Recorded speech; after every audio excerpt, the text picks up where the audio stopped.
बिस्मिल्लाहिर्रहमानिर्रहीम। अस्सलाम वालेकुम।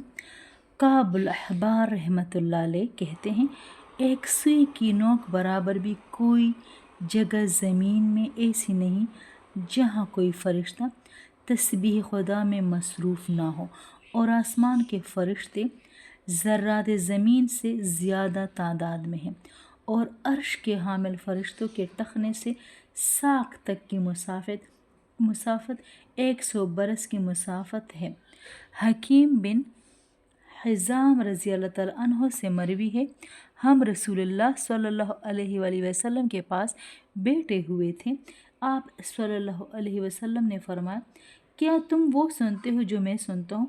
तो लोगों ने कहा, हम तो कुछ नहीं सुन रहे। तो नबी करीम सल्लल्लाहु अलैहि वसल्लम ने फरमाया, मैं आसमान का चरचराना सुन रहा हूँ, और वो क्यों ना दबे और क्यों ना चरचराए। आसमान में बालिश्त बर जगह भी तो ऐसी नहीं जहाँ कोई ना कोई फरिश्ता सजदे या क़याम में मौजूद ना हो।